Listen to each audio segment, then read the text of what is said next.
Добрый день, дорогие друзья.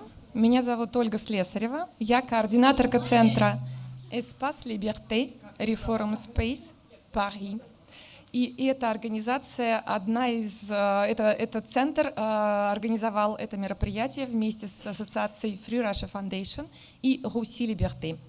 Мы бы хотели все-таки воспользоваться случаем и сказать несколько слов о нашем центре.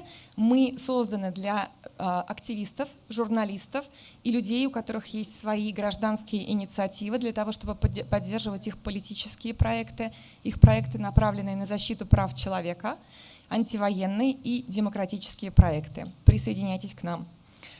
Сегодня здесь собралось невероятно много людей, и мы хотим поблагодарить вас за то, что вы все пришли в таком большом количестве. Это большая честь принимать в Париже Владимира Карамурзу, и большая радость видеть его, наконец, на свободе.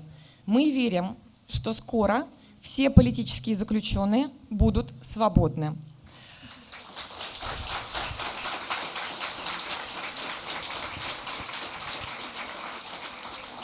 Владимир Карамурза и Ольга Прокопьева, президентка ассоциации Russie Liberté.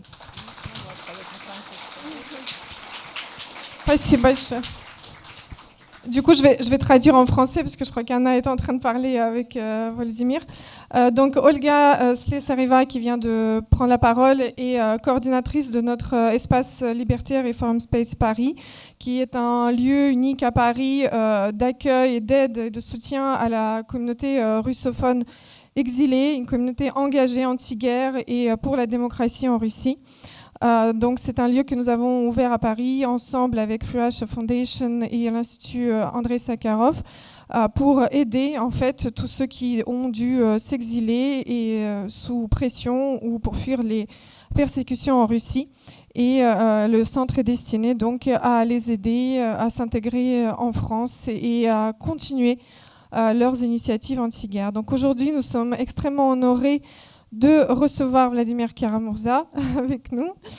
Tout d'abord, merci beaucoup Vladimir d'être venu. Je suis ravie de vous recevoir ici. C'est beaucoup d'émotions en fait que de vous voir ici parmi nous.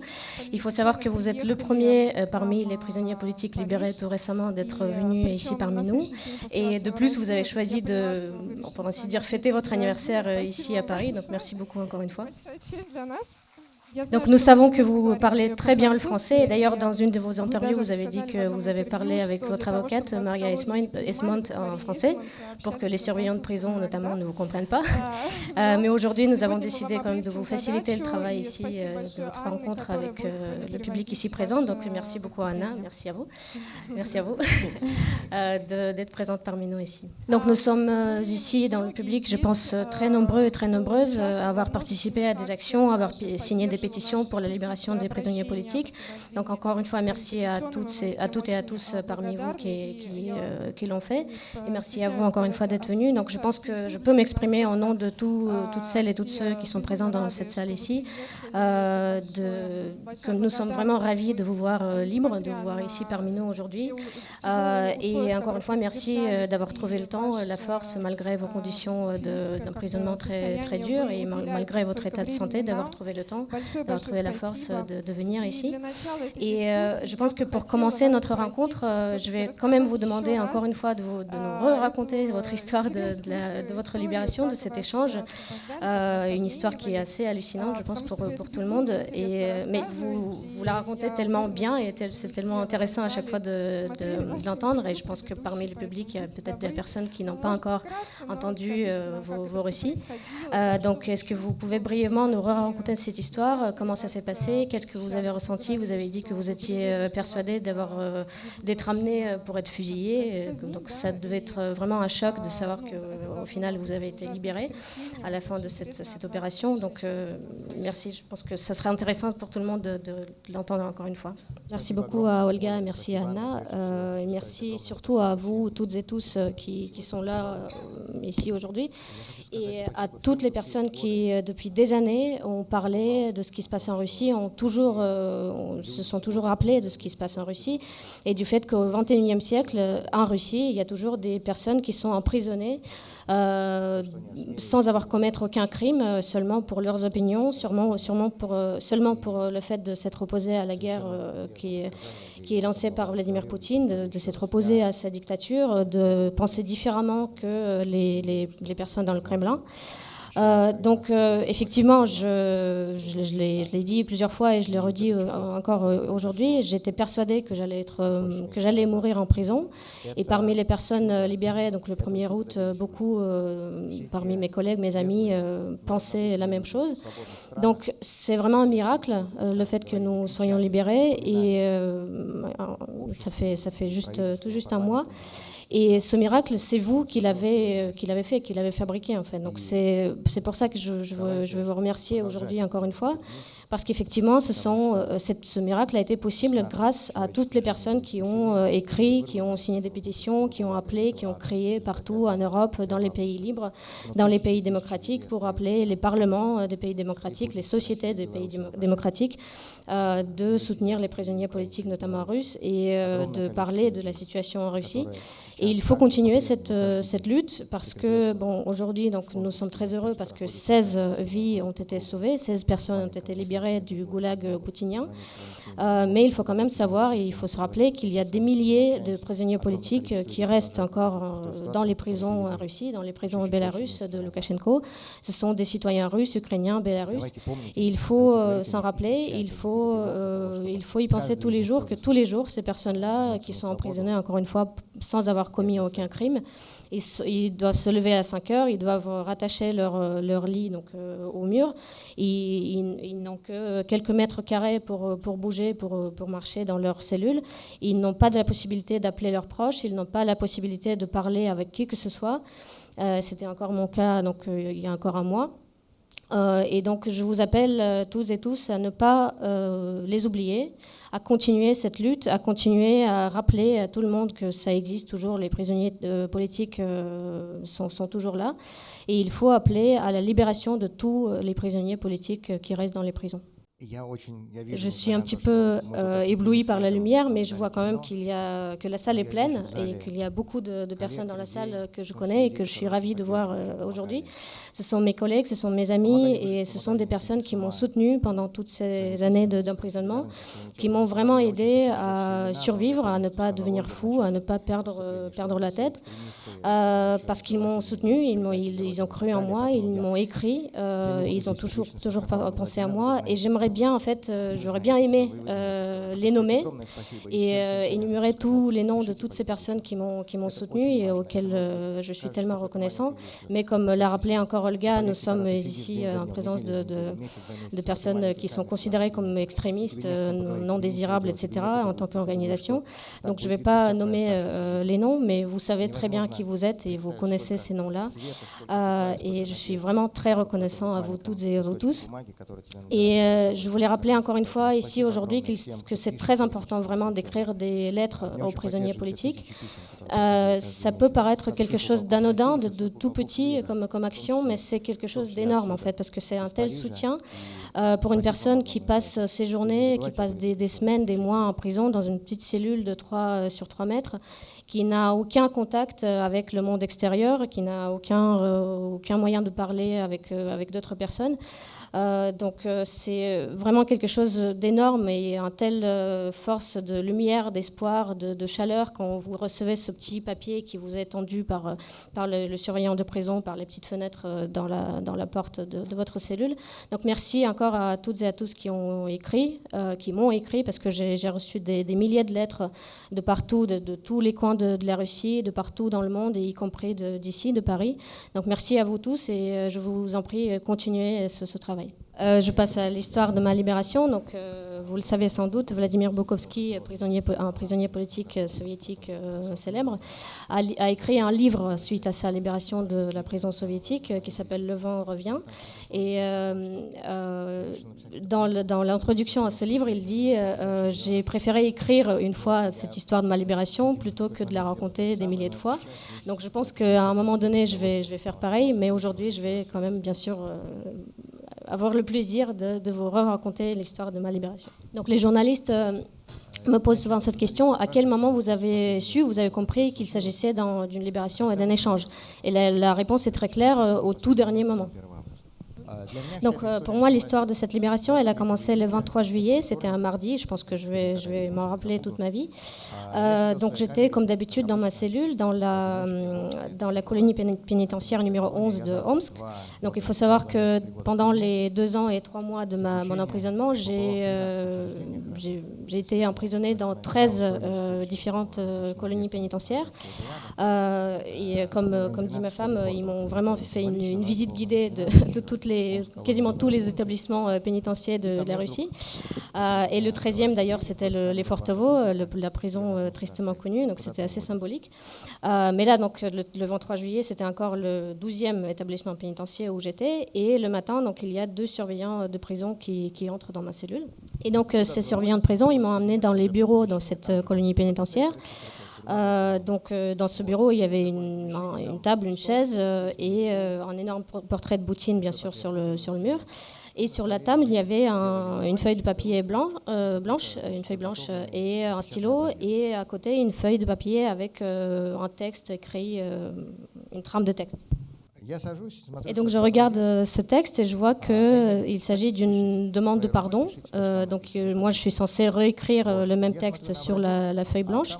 Et donc c'est une demande de pardon. Il faut que moi je plaide coupable, que je demande pardon à Poutine, etc.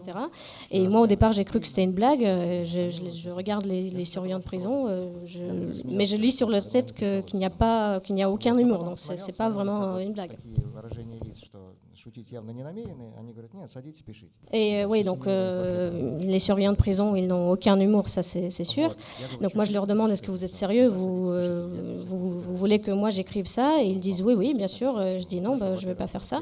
Et ils me demandent pourquoi, et je leur explique que tout d'abord je vais rien écrire à Poutine parce que je ne le considère pas comme un président légitime.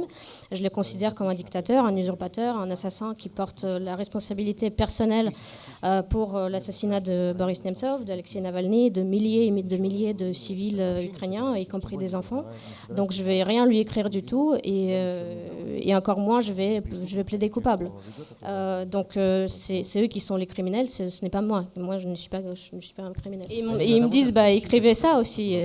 Ça dans ce cas-là je dis ok, ça je vais écrire avec plaisir. Donc ça je l'ai écrit avec plaisir.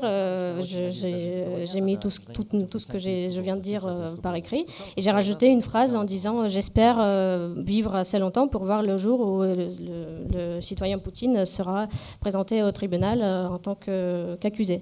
Et donc j'ai daté, j'ai signé et je leur ai laissé ce papier-là. Et donc l'épisode suivant, il se passe le dimanche, le 28 juillet. Il faut savoir que Omsk, c'est un nom très connu dans le monde, disons, pénitentiaire, parce que même dans le goulag poutinien, on sait que c'est les colonies pénitentiaires de Omsk qui sont réputées être les plus strictes en termes de règles. Donc tout doit être respecté à la virgule près, toutes les règles de discipline. Si tu t'enlèves ton bonnet pendant la balade, tu passes en conseil disciplinaire et tu es puni. Si tu t'ouvres ton bouton, pareil. Donc la nuit, évidemment, tu es censé être couché sur ton... C'est difficile d'appeler ça un lit parce que c'est un petit banc qui est accroché au mur, donc qui est décroché seulement entre 9h du soir et 5h du matin. Et par contre, entre 9h du soir et 5h du matin, tu es censé être couché sur ce petit banc. Autrement, c'est une infraction aux règles, donc tu peux être puni pour cela. Et donc ça, c'est une règle qui est très stricte également. Mais donc la nuit du 28 juillet, de dimanche, tout d'un coup, j'entends un bruit.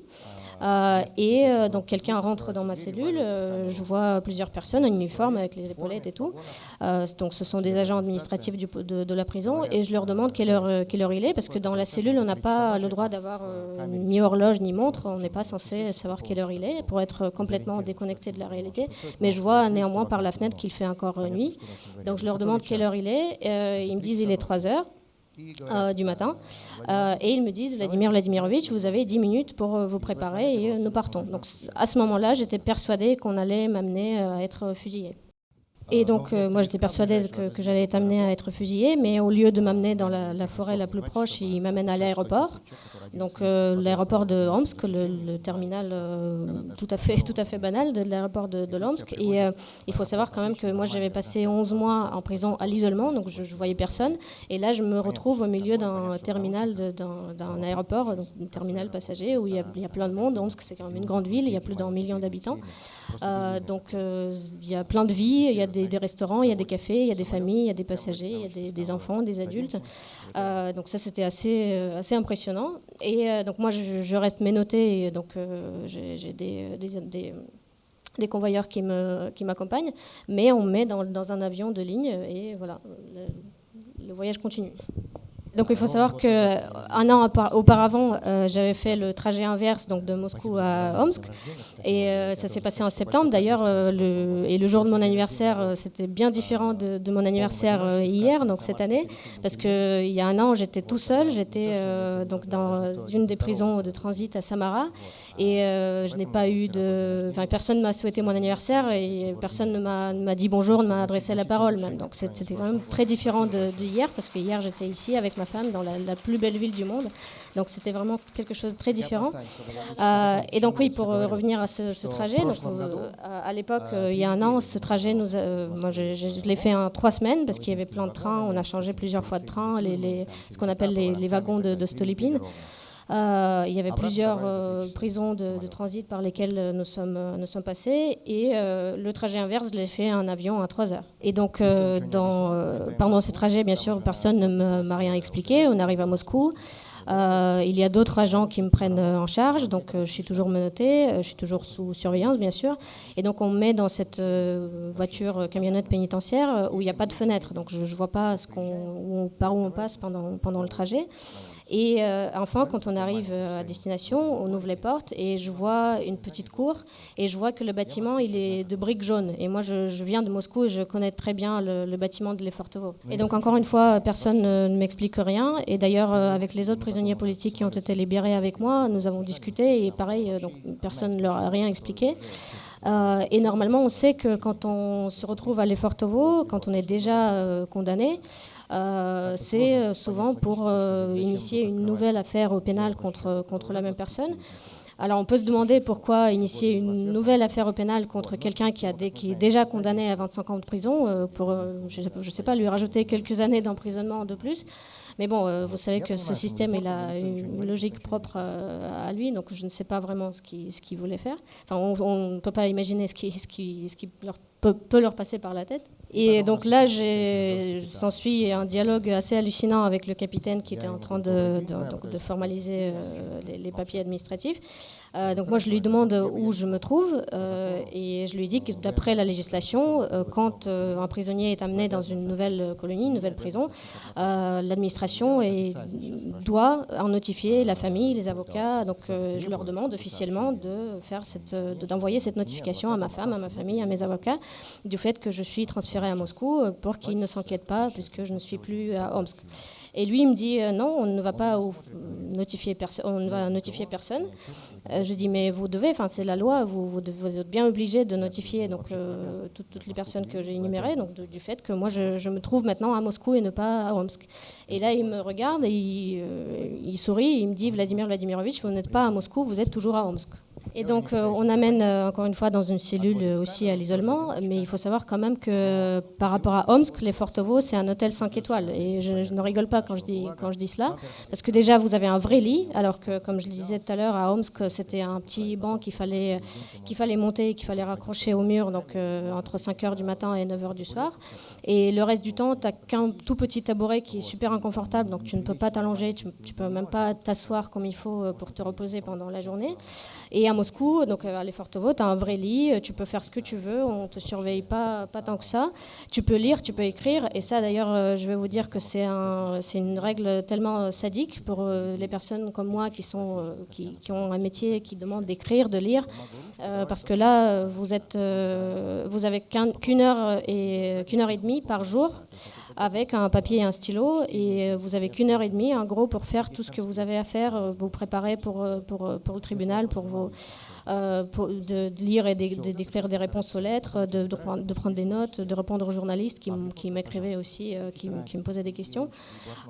Et tout le reste du temps, donc à part c'est une heure et demie quand vous avez un papier et un stylo, vous n'avez rien à faire. Vous êtes là dans une cellule vide, vous pouvez que être assis et regarder le mur. Et donc à Lefortovo, je pouvais lire, écrire comme je le voulais. Donc je me suis vraiment reposée à Lefortovo. Donc ça peut paraître bizarre, mais c'était comme ça. Et donc ensuite on arrive au 1er août, le matin. Donc il y a l'adjoint-chef de la colonie pénitentiaire de Lefortovo qui rentre dans ma cellule avec d'autres officiers. Ils portent des sacs à moi et ils me disent voilà, vous pouvez vous préparer, donc enlevez votre uniforme de prison et mettez vos habits civils. Mais il faut savoir que j'avais pas de vêtements civils en fait. J'avais un petit t-shirt et j'avais un caleçon que je mettais sous mon pantalon pour se balader pour faire les balades dans la colonie à Omsk, parce que l'hiver il fait moins 40. Et en chaussures, j'avais que des claquettes en plastique que je mettais pour aller à la douche.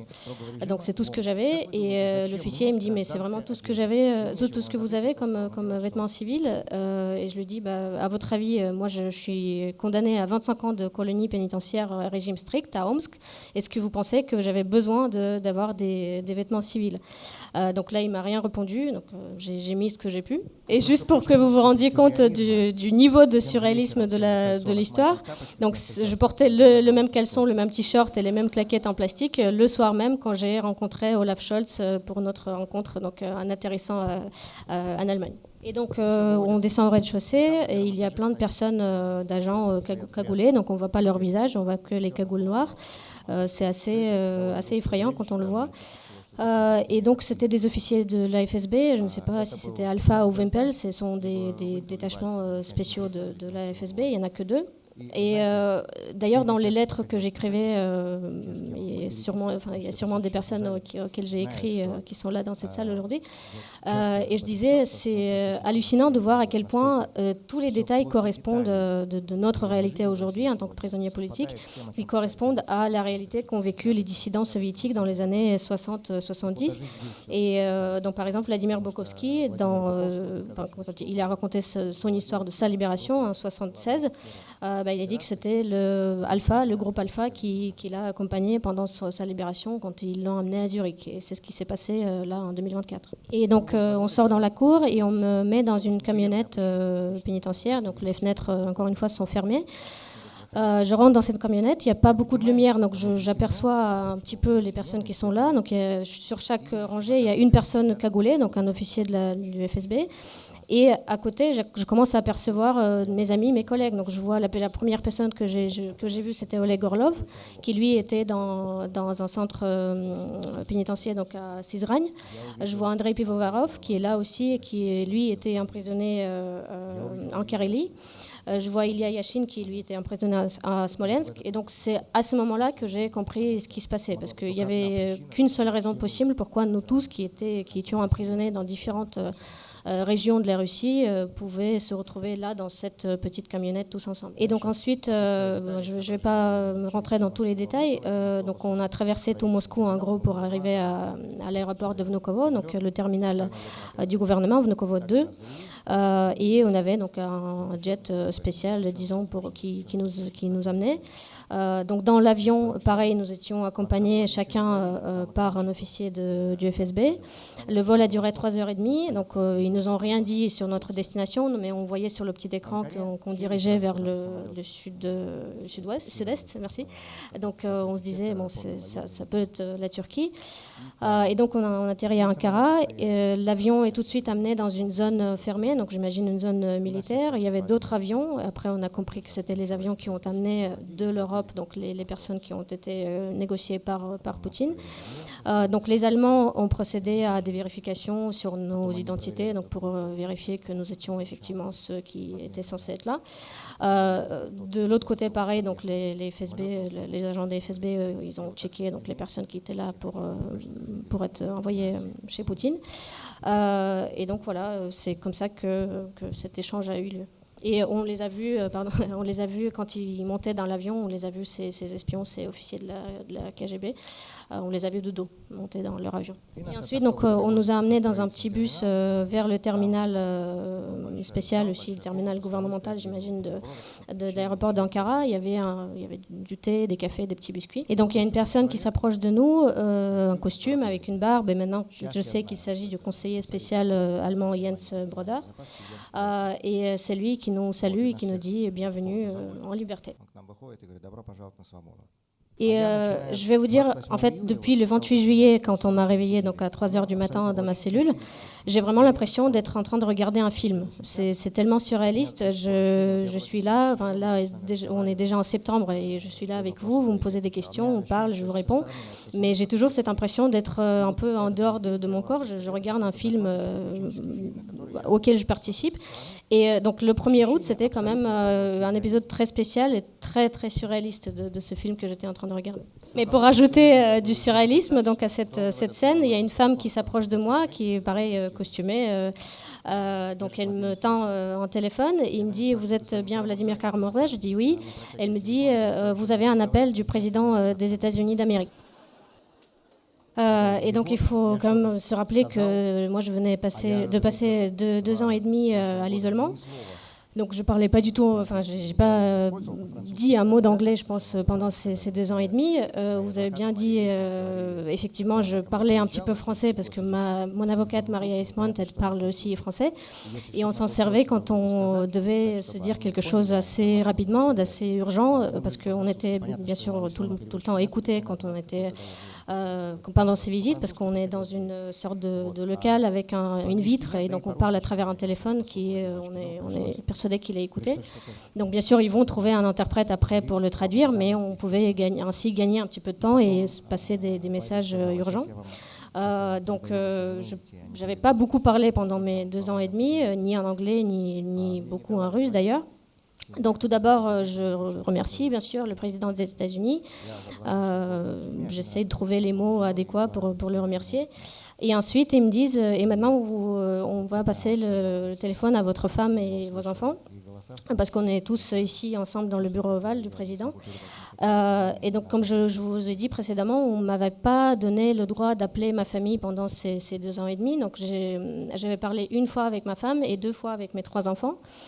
Donc, je peux vous dire que là, quand j'ai entendu leur voix au téléphone, c'était quelque chose de très, très fort. Et je pense que je ne vais jamais trouver les mots dans aucune des langues que je parle pour vous exprimer mes sentiments à ce moment-là et mes émotions que j'ai ressenties à ce moment-là. Mais c'était le jour le plus long de ma vie. Спасибо большое.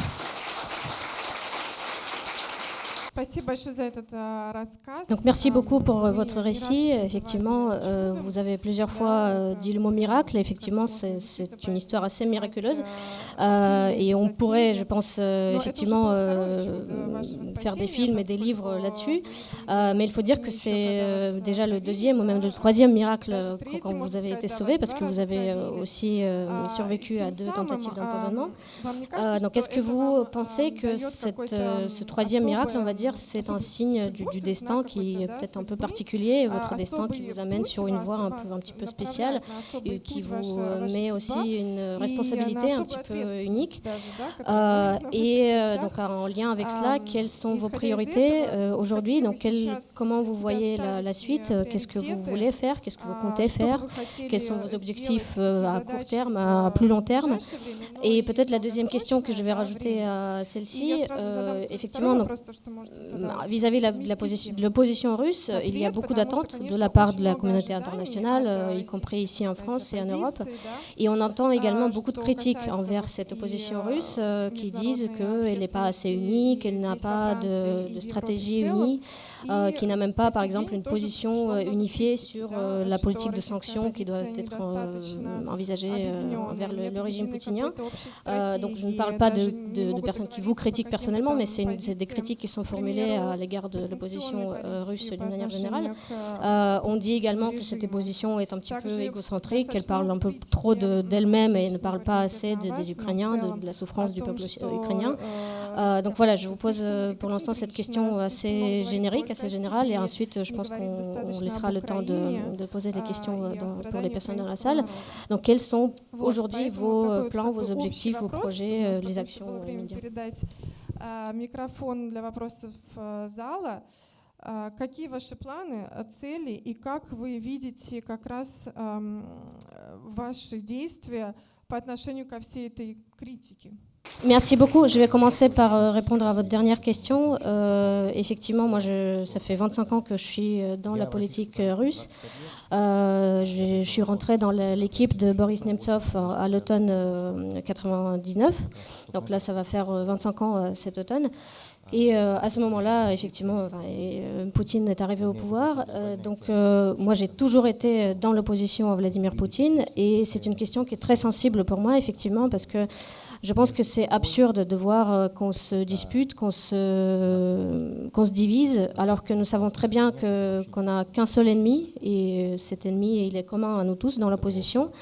Et toutes les questions qui nous divisent, ils sont tellement peu signifiantes à côté de cette lutte que nous devons mener tous ensemble.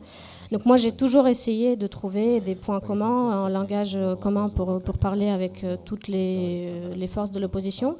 Et d'ailleurs, donc Boris Nemtsov, il savait très bien le faire. Et c'était une personne qui pouvait vraiment parler à des personnes très différentes, à les mettre autour de la même table, à les faire parler, à les faire trouver des positions communes. Et je pense que c'est aussi pour ça fait partie des choses qui le rendaient tellement dangereux pour le régime poutinien. Et c'est pour cela qu'il a été assassiné par le Kremlin. Donc moi, encore une fois, pendant toutes ces années, j'ai toujours essayé de trouver des terrains d'entente, des points communs. Il y avait des moments où on y arrivait plus ou moins, on avait plus ou moins de succès. Là, bon, ça fait qu'un mois que je suis en liberté, donc j'ai pris le temps de me reposer un petit peu, de me ressourcer auprès de ma famille, etc., de mes proches. Et j'ai pas encore eu le temps de voir tout le monde, ni de parler avec tout le monde. Mais là, je commence justement mon tout premier voyage disons d'action politique. Donc, j'ai déjà rencontré Mikhail Khodorkovsky à Prague, Yulia Navalnaya à Helsinki. Donc là, ici, je suis à Paris pour notamment parler avec mes collègues du comité anti-guerre. Et je pense que nous allons tous ensemble essayer justement de se reparler, de trouver des points communs. Et c'est encore une fois un sujet vraiment très sensible pour moi, parce que c'est tellement absurde, encore une fois, je vais réitérer ce mot, de se diviser quand on sait qu'il y a cette dictature sanguinaire absolument cruelle que nous devons combattre tous ensemble. Et je vais vous dire une chose, pendant les deux ans et demi d'emprisonnement, je pense que j'ai pu un petit peu remettre en place les priorités, disons, dans ma tête, parce que quand tu te réveilles tous les matins dans ta cellule à l'isolement, tu commences à voir qu'est-ce qui a de l'importance et qu'est-ce qui n'en a pas du tout. Et je pense que les disputes qui nous divisent, ça n'a vraiment aucune importance face à tous ceux que nous avons à accomplir en commun. Et je vais tout faire pour que nous le faisions ensemble. Et pour votre première question, oui, donc bien sûr que je ressens cette responsabilité et Je sais que Dieu m'a redonné la vie pour la 3e fois et effectivement c'est une responsabilité énorme et je la ressens surtout envers tous mes amis et mes collègues et tous ceux qui restent encore dans les prisons poutiniennes, dans le goulag poutinien aujourd'hui. Et ça va être cela ma priorité pour les jours, les mois, les années à venir. Et aujourd'hui, quand on regarde même les données accessibles publiquement, donc, qui sont, je pense, très en deçà de la réalité, il y a plus d'1 millier de prisonniers politiques partout en Russie aujourd'hui, et c'est plus que dans toute l'Union soviétique à la fin de l'époque soviétique, partout dans tout le pays, dans toute l'Union soviétique à l'époque. Et pour beaucoup d'entre elles, c'est pas seulement une question d'injustice, d'emprisonnement totalement injuste, mais c'est une question de vie ou de mort. Donc je ne vais pas énumérer tous les noms parce que sinon on serait encore là demain matin, mais je vais quand même vous donner quelques noms. Mais donc je vais vous donner tout d'abord bien sûr le nom d'Alexei Gorinov qui est député municipal donc à Moscou et qui a été la première personne à être emprisonnée pour avoir publiquement donc condamné la guerre en Ukraine. Je l'ai rencontré pour la première fois au printemps de 2022. Donc on était dans le même bus, en fait, dans la même camionnette pénitentiaire qui nous amenait, lui, à la prison de Butyrka et moi dans un centre de détention provisoire. C'est quelqu'un qui a plus de 60 ans, il lui manque une partie du poumon, donc c'est quelqu'un qui a la santé vraiment très fragile. Donc ça, c'est quelqu'un pour qui c'est vraiment une question de vie ou de mort. Je pense bien sûr également à Maria Ponomarenko, qui est journaliste en Sibérie et qui a 2 filles et qui subit de la torture psychologique en prison. Et elle est emprisonnée également seulement pour s'être opposée à la guerre en Ukraine. Donc pour elle aussi, c'est une question de vie ou de mort. Je pense également à Baryshnikov, qui est ingénieur à Kaliningrad et qui a un cancer et qui n'a pas d'aide médicale en prison. Qui a été refusé de pouvoir assister à l'enterrement de sa propre mère, qui, elle, est survivante de l'Holocauste. Tandis que, de par la législation russe, normalement, une personne condamnée a le droit de sortir de prison pour assister à un enterrement d'un membre de la famille. Ça lui a été refusé délibérément. Et donc, pour lui aussi, c'est une question de vie ou de mort. Et bien sûr, ça va sans dire que lui aussi, il est emprisonné seulement pour s'être opposé à la guerre en Ukraine. Et je vais aussi quand même nommer quelqu'un du Bélarus, parce qu'il ne faut pas oublier qu'en Europe, aujourd'hui, il y a 2 dictatures qui existent. C'est la Russie de Poutine et le Bélarus de Loukachenko. Et donc hier, le 7 septembre, ça fait 4 ans que Maria Kolesnikova est emprisonnée. Donc vous vous rappelez sans doute d'elle pendant les manifestations, les protestations au Bélarus. Donc c'est elle qui montrait ce signe de cœur avec ses mains. Elle a écopé de 11 ans de prison. Et donc là, ça fait 4 ans qu'elle est emprisonnée, qu'elle a été enlevée. Et elle subit en prison des tortures tant physiques que psychologiques. La faim, elle n'a pas d'aide médicale non plus. Elle a la santé très fragile également. Et là, ça fait des mois qu'elle est à l'isolement. Et on en sait très peu, en fait, de ce qui se passe avec elle. Donc sa famille ni ses avocats ne savent même pas si elle est encore en vie aujourd'hui. Mais si elle est en vie, et je prie pour qu'elle soit encore en vie aujourd'hui, pour elle, c'est également une question de vie ou de mort de la libérer au plus vite. Comme moi, j'ai été sortie de cet enfer, de cette prison, et bien sûr, je sens cette responsabilité personnelle et je vais faire tout pour que cet échange et cette libération ne soient pas une exception à la règle et qu'on ne soit pas encore une fois obligé d'attendre des dizaines d'années pour avoir un autre échange de prisonniers ou pour une autre libération de prisonniers politiques. Parce qu'il faut savoir qu'avant nous, le dernier échange de prisonniers politiques, c'était en 1986, quand Yuri Orlov, donc le fondateur du groupe de Helsinki de Moscou, a été libéré grâce à un échange. Donc moi, je vais tout faire pour que les autres prisonniers politiques soient également sauvés, sortis de prison. Et je vais aujourd'hui m'adresser à vous tous et à vous toutes présentes et présents dans cette salle, à vos amis, à vos collègues. S'il vous plaît, n'oubliez pas les prisonniers politiques en Russie et au Bélarus aujourd'hui, qui sont toujours là dans les prisons russes et bélarusses, seulement pour leurs opinions, seulement pour leur conscience. On doit faire tout pour les sauver, on doit faire tout pour les libérer. Et moi, bien sûr, je ressens cette responsabilité personnelle pour le faire, mais également, je pense que cette responsabilité, elle est sur toute la communauté communauté internationale libre, civilisée, sur tout le monde libre et civilisé aujourd'hui, parce que c'est quand même inacceptable de voir qu'au XXIe siècle, en Europe, il y a toujours des personnes qui sont emprisonnées seulement pour leurs opinions.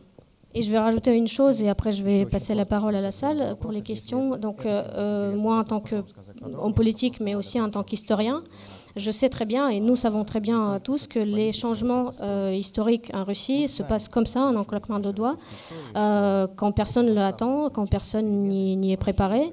Donc il n'y a qu'à se rappeler du début du XXe siècle où l'empire de Romanov est tombé en 3 jours. L'Union soviétique, à la fin du XXe siècle, est tombée en 3 jours. Et ce n'est pas une façon de parler, c'était vraiment 3 jours. Et je suis absolument persuadée que le régime poutinien va tomber de la même façon. On ne sait pas quand, on ne sait pas comment pour l'instant, mais il faut savoir qu'il va tomber comme ça en quelques jours. Et nous tous, personne d'entre nous présents dans cette salle, et personne ne saura encore quelques jours avant cette chute que ce régime va tomber. Et nous ne pouvons pas se permettre de ne pas être préparés à ce moment-là, quand ça arrivera, parce que les générations qui étaient là dans les années 90 n'y étaient pas préparées. Et c'est pour cela aujourd'hui qu'on récolte les fruits de leurs erreurs. Et donc moi, en tant qu'historien et en tant qu'homme politique, c'est dans cela que je vois mon objectif de mon travail, c'est d'aider justement à cette préparation d'une feuille de route pour les changements en Russie à venir, parce qu'il y aura énormément de travail, parce que nous savons tous très bien que ce régime, il va nous laisser un champ brûlé au lieu de notre pays. Du point de vue économique, du point de vue de la réputation de notre pays, et c'est peut-être le pire, du point de vue de tous les liens internationaux qui vont être rompus, et donc on aura tout à reconstruire à partir des ruines, de ces cendres, et donc on ne peut pas ne pas être préparé à ce moment-là, donc il sera trop tard de commencer à y réfléchir à ce moment-là, donc c'est aujourd'hui, c'est maintenant qu'il faut préparer ces projets, cette feuille de route. Et je pense que nous devons y travailler, donc, bien sûr au sein de l'opposition russe, mais aussi avec nos collègues et nos partenaires internationaux, européens, parce que c'est très important pour la Russie, bien sûr, mais c'est très important pour le monde entier et pour l'Europe, parce que si nous voulons une Europe paisible, en paix, libre, démocratique, et je le disais pendant cette dernière semaine à tous les hommes et les femmes politiques européens que j'ai rencontrés, et je vais en parler encore, si nous voulons effectivement cette Europe libre, en paix et unie, ça ne sera jamais possible sans une Russie libre, démocratique et en paix. Donc c'est pour cela que nous devons y travailler tous ensemble.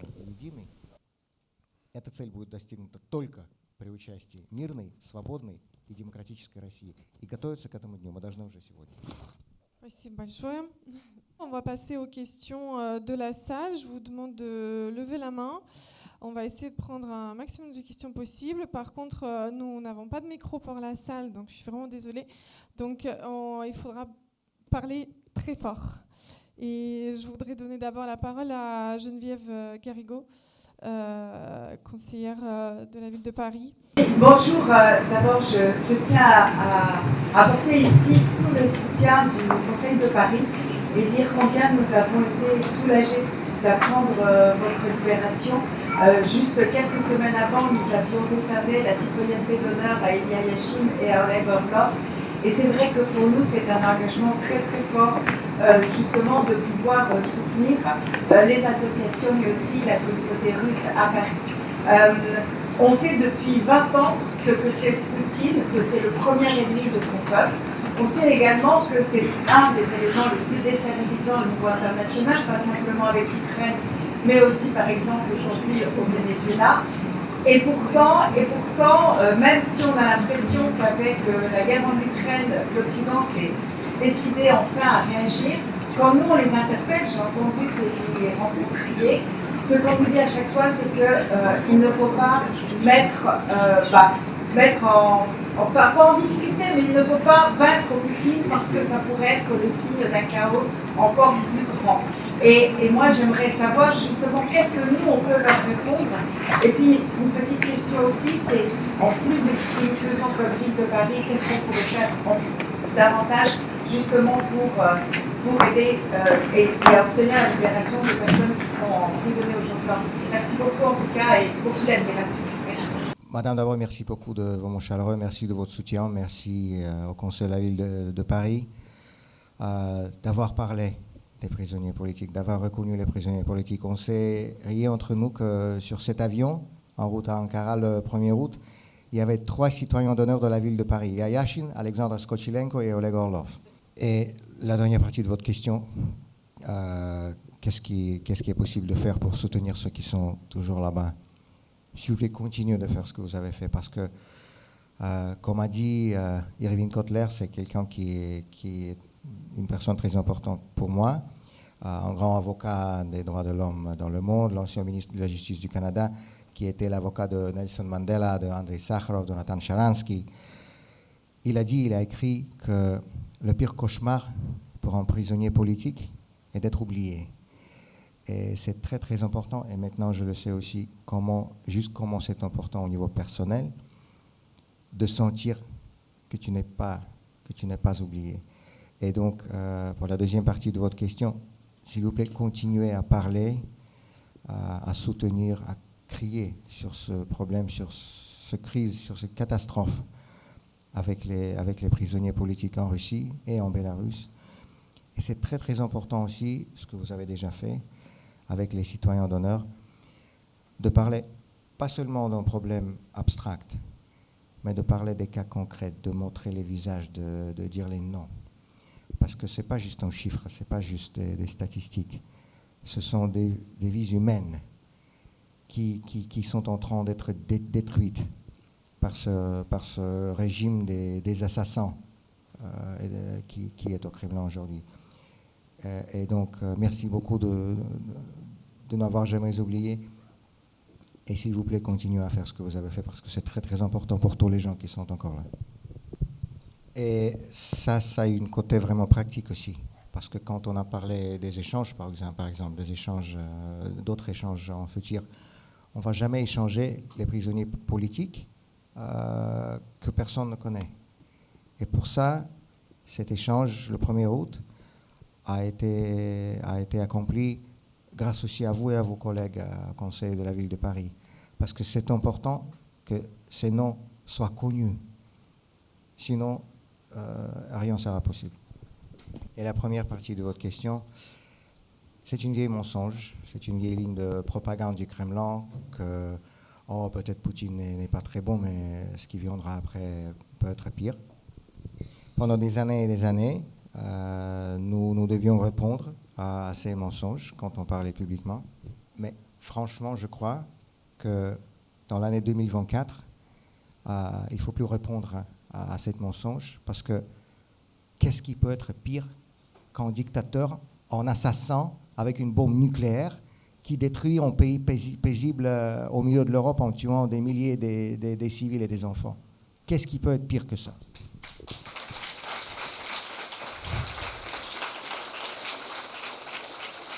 Добрый день, Василий Шевченко, экономический активист.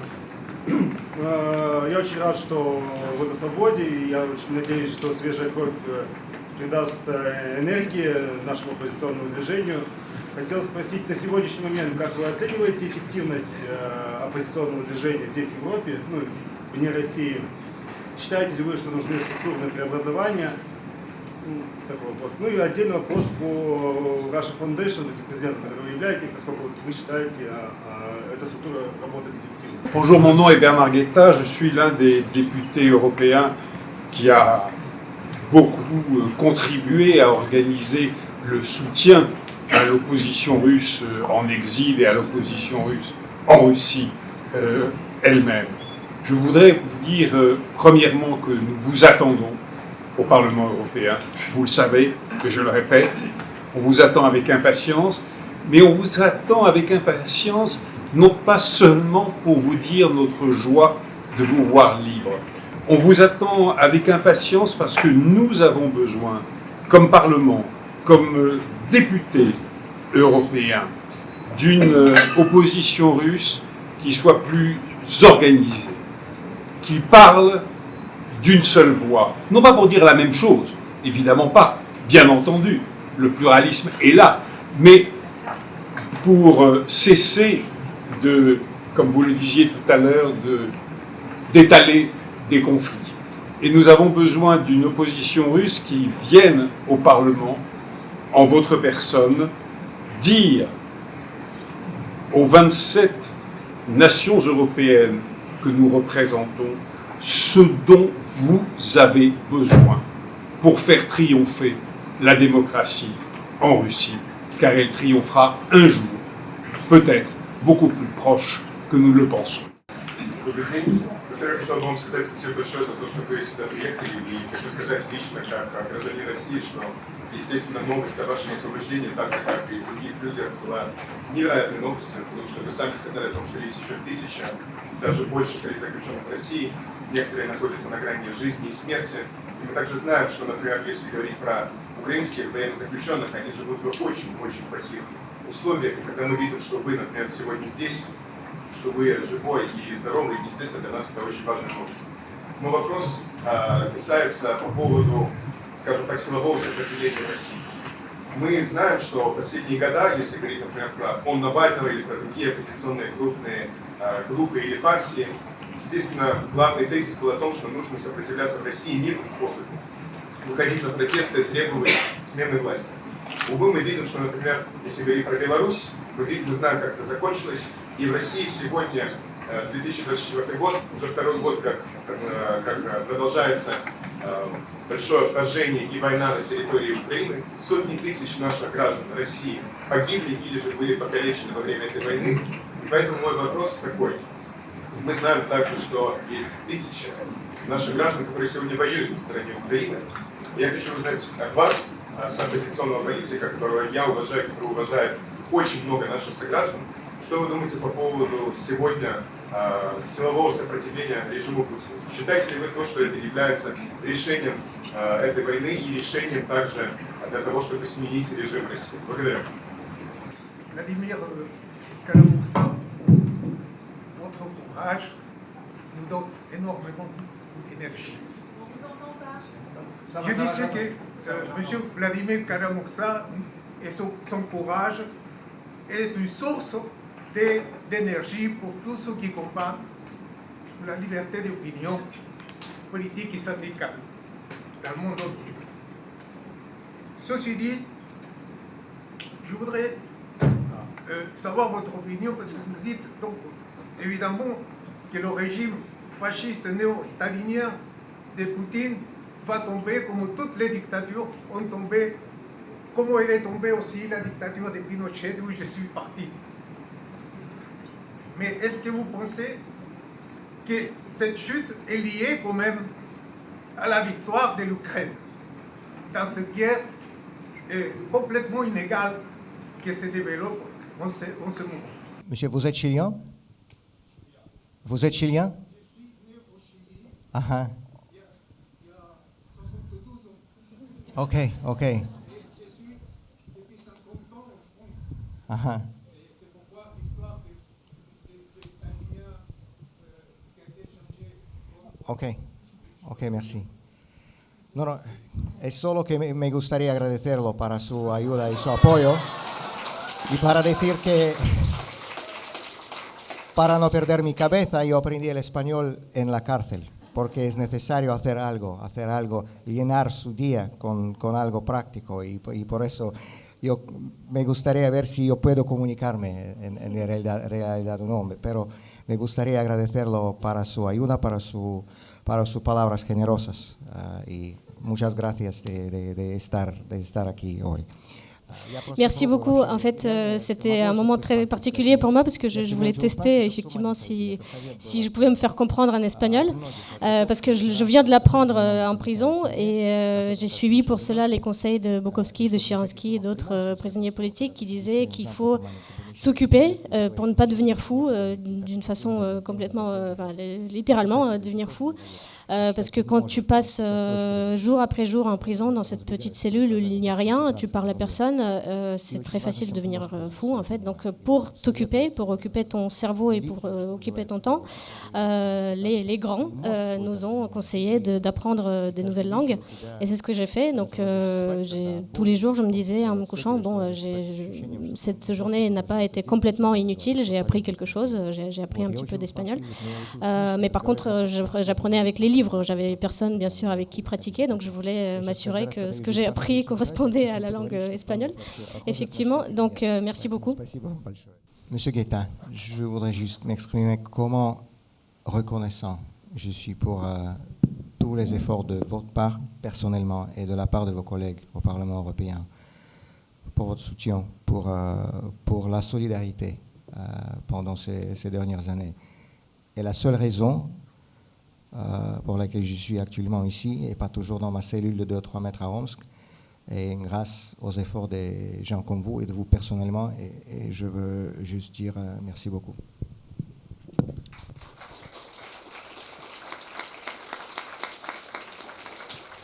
Je suis très reconnaissant de votre invitation et évidemment que je serais ravi de venir à Bruxelles, le Parlement européen, dans Strasbourg, et de recommencer ce dialogue qu'on a déjà mené avec vous avant mon arrestation. Je suis dans cette conférence, très bien. Donc pour la question sur l'efficacité, ce n'est pas juste une justification de ma part, c'est la vérité. Ça fait qu'1 mois que je suis en liberté, donc il va me falloir un petit peu de temps pour rattraper toutes les histoires que j'ai ratées en prison, parce que j'étais quand même vraiment isolée du monde extérieur et il y a un certain vide d'informations que je vais devoir combler. Et donc aujourd'hui, je ne vais pas vous répondre à cette question d'évaluer l'efficacité de différents mouvements d'opposition, est-ce qu'ils sont efficaces ou pas. Et je l'ai déjà dit que je considère que c'est très important de réunir nos efforts justement pour lutter pour notre objectif commun, en dépit de toutes les petites divergences, les petites divisions que nous pouvons connaître. Mais en ce qui concerne la Free Russia Foundation, donc, qui est aujourd'hui dirigée par ma collègue Natalia Orlova, je vais vous dire que, à mon avis, c'est une des organisations les plus efficaces et je sais qu'ils travaillent sans relâche et je pense que c'est un des mouvements, une des parties de l'opposition russe, de la société civile russe d'opposition les plus efficaces. Et je suis tellement heureux de pouvoir revenir et de pouvoir se joindre à leur travail et revenir en tant que coprésident de la Fondation.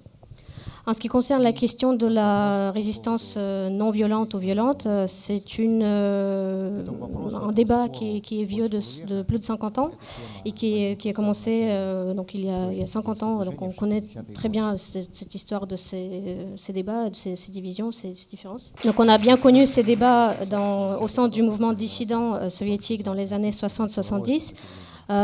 Donc il y avait des personnes qui proposaient des actions violentes, donc de la résistance violente, mais les arguments qui ont prévalu, qui ont été prouvés par l'histoire notamment, donc les arguments de Yassin Nivolsky, de Bukovsky et d'autres, c'était de dire que ça doit être de la résistance non violente, paisible, parce que c'est comme ça que nous allons montrer que nous ne sommes pas comme eux, et que c'est nous qui avons raison, donc nous avons cet avantage moral.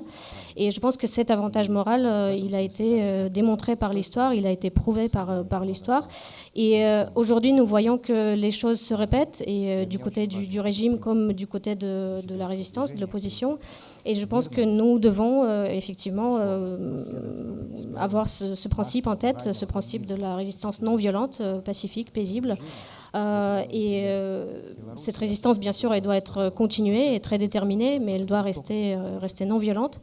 En ce qui concerne Loukachenko, je pense que c'est très clair pour nous tous ici que ce régime a pu persister seulement parce qu'il a été soutenu par Poutine. Et s'il n'y avait pas Poutine qui était derrière Loukachenko, Loukachenko, il serait déjà à La Haye ou je ne sais pas, peut-être en prison quelque part.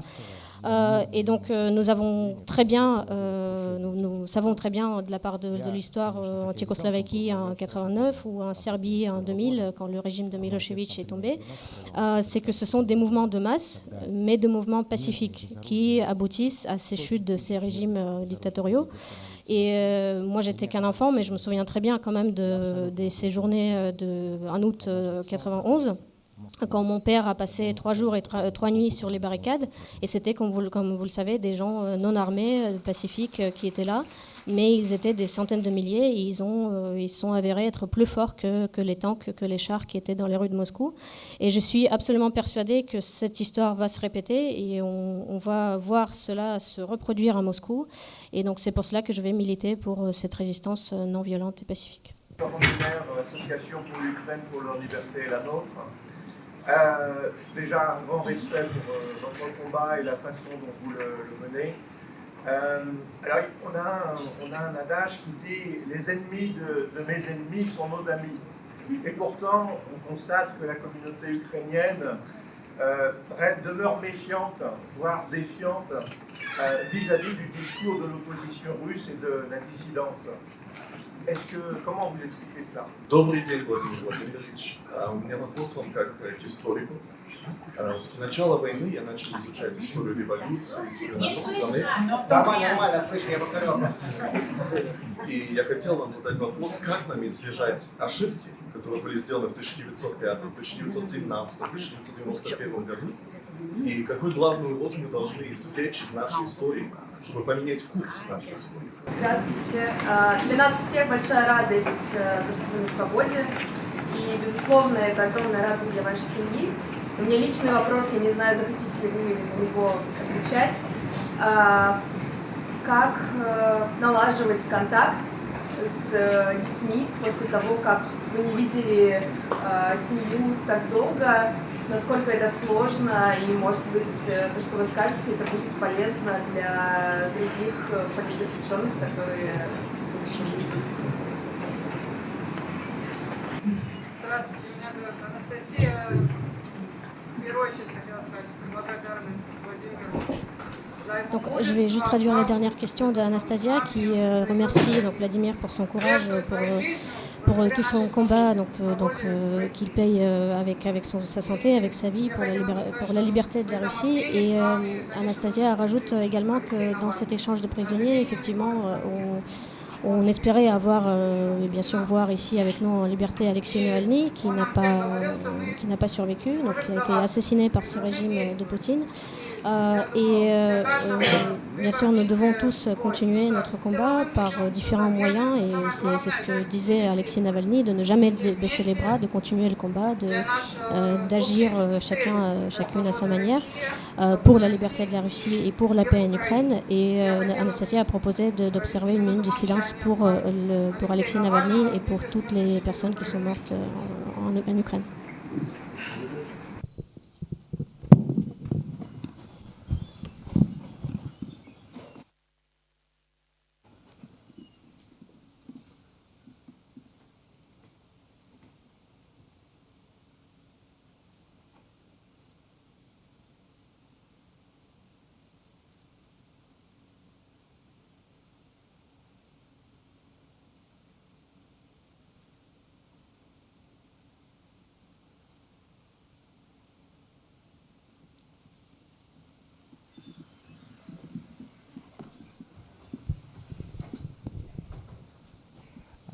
D'abord la question sur la coopération entre l'opposition russe et la communauté ukrainienne. Moi, je suis complètement en faveur. Pour moi, les Ukrainiens étaient mes voisins à Omsk, en Sibérie. Il y avait dans la prison où j'étais, c'était le secteur le plus strict, le maximum régime de sécurité en prison. Il y avait aussi des officiers ukrainiens qui étaient là, comme des otages. Et je ne veux pas nommer les noms parce que j'espère que quelqu'un d'eux sera échangé. Et je regarde maintenant toutes les nouvelles de cet échange parce que c'est aussi vraiment personnel.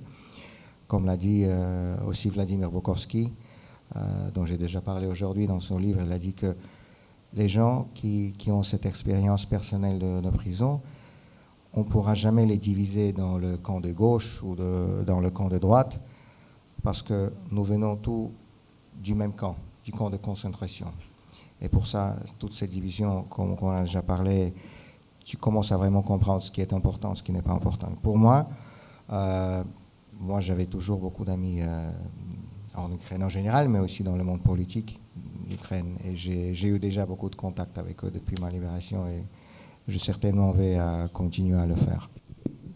Et la question que vous avez appelée question personnelle, je vais y répondre parce que ce n'est pas seulement une question personnelle, c'est une question qui concerne beaucoup de monde, beaucoup de personnes, parce que comme vous le savez, Alexei Navalny non plus n'avait pas le droit d'appeler sa famille ni ses enfants parce que c'est une vieille tradition qui date de l'époque soviétique, quand les prisonniers politiques n'ont pas le droit d'avoir des contacts avec leur famille. Donc cela concerne beaucoup de personnes malheureusement. Et je vais aussi citer Yuri Orlov qui dans ses mémoires qu'il a appelé Les pensées dangereuses. Il faut savoir quand même que Yuri Orlov a fait l'expérience de conditions extrêmement dures, des transferts très durs, des cellules d'isolement disciplinaires, etc.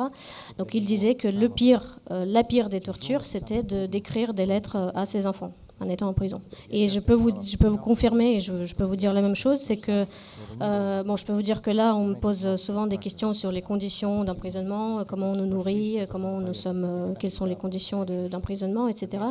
Moi, je dirais que ce n'est pas important. Et moi, de toute manière, je ne suis pas quelqu'un de difficile dans la vie quotidienne, mais par contre, cette torture de ne pas pouvoir communiquer avec ta famille, avec ses enfants, c'est vraiment une torture.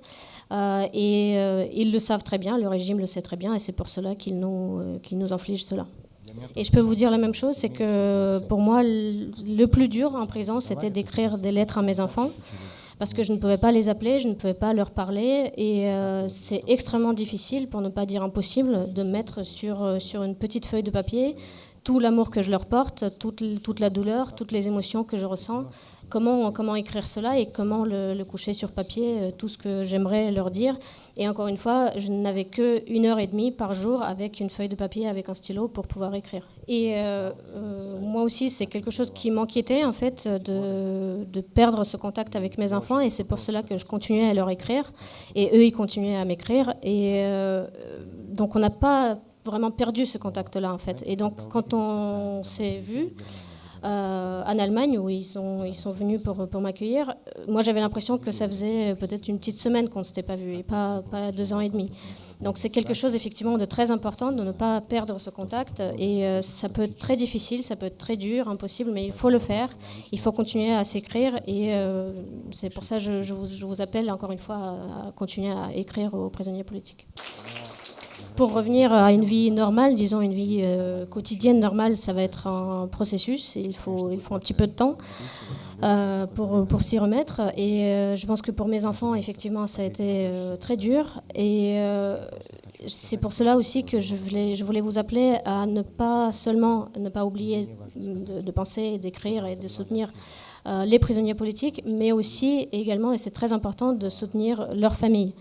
Parce que pour leur famille, pour leurs proches, c'est parfois, je dirais, plus dur que pour nous-mêmes, parce que nous, en tant que prisonniers politiques, moi, je savais pourquoi j'étais en prison. Bien sûr, je n'ai jamais commis aucun crime, mais néanmoins, je savais très bien pourquoi j'étais là, parce que j'étais opposée à ce régime criminel, parce que j'étais opposée à cette guerre criminelle. Alors que pour nos proches, pour nos familles, ils souffrent pour rien. Ils souffrent seulement parce qu'ils portent le même nom que nous. Et eux, ils n'ont commis aucun crime, encore une fois. Mais bien sûr, il faut les soutenir pour cela. Et c'est très important du point de vue moral, du point de vue de leur témoigner notre solidarité. Mais c'est très important également du point de vue pratique, parce que ce sont des familles qui souffrent, et ce sont des familles qui ont des problèmes de vie pratique aussi, de vie quotidienne. Et d'ailleurs, c'est pour cela que tous les prix qu'on m'a décernés pendant que j'étais en prison, s'il y avait une partie financière, je l'ai transféré à la fondation qu'on a appelée la fondation du 30 octobre, et que ma femme Evgenia va diriger. Donc cette fondation va s'occuper d'aider justement les familles des prisonniers politiques russes, et surtout les familles où il y a des enfants en bas âge, parce que, encore une fois, ce sont des familles qui souffrent pour rien, et qui ont des problèmes de la vie quotidienne qu'ils doivent surmonter. Et bien sûr, nous ne pourrons jamais leur compenser cette souffrance morale qu'ils subissent, mais nous pouvons au moins leur permettre de survivre, de gérer leur vie quotidienne, de régler quelques problèmes pratiques. Donc c'est pour cela, encore une fois, je vous appelle non seulement de penser aux prisonniers politiques et continuer à leur écrire, continuer à les soutenir, soutenir, mais aussi de soutenir leurs familles, leurs proches, parce qu'ils souffrent encore une fois seulement parce que leurs proches, leur membre de famille est en prison et est emprisonné pour des raisons politiques.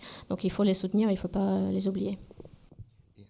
Et je vois Olga qui regarde sa montre, mais je vais quand même répondre à la dernière question parce qu'elle est très importante. Donc moi, en tant qu'historien et en tant qu'homme politique, c'est une question sur laquelle j'ai beaucoup travaillé, à laquelle je me suis beaucoup intéressée.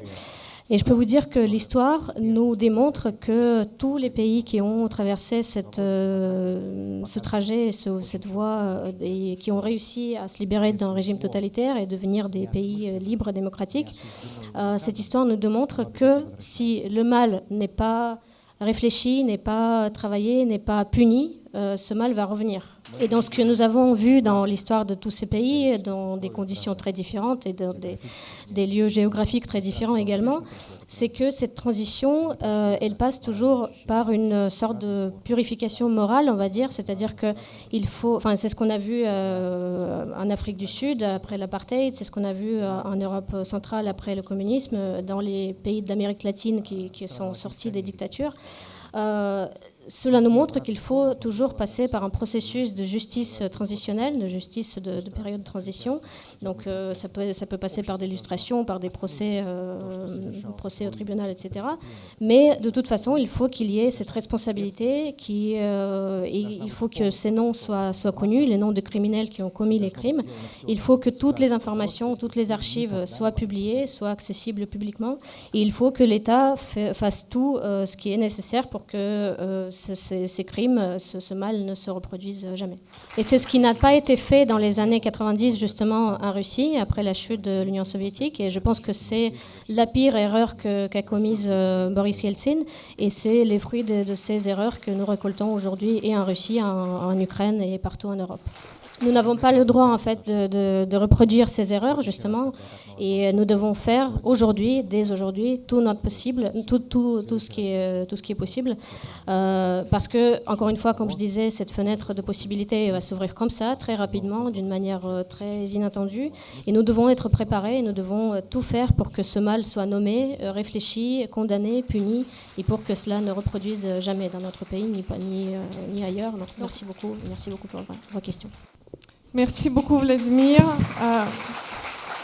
Merci au public. Malheureusement, Vladimir n'a pas du tout du temps libre pour poursuivre et il doit partir. Je voulais juste vous dire qu'il a dit plusieurs fois à quel point il était important d'écrire des lettres aux prisonniers politiques. Eh bien, nous organisons très régulièrement à l'Espace Liberté des soirées d'écriture de lettres aux prisonniers politiques. Et nous aidons les Français aussi qui peuvent y participer à traduire ces lettres. Donc n'hésitez pas à participer. Toute l'information est publiée sur nos réseaux sociaux et de Russie Liberté et de l'Espace Liberté. Et pour terminer, je voudrais dire qu'à la sortie, vous pouvez acheter nos sacs et nos t-shirts pour soutenir notre association, et notamment les recettes iront pour les bénévoles qui ont organisé et nous ont aidés à organiser cet événement, et que je remercie vivement.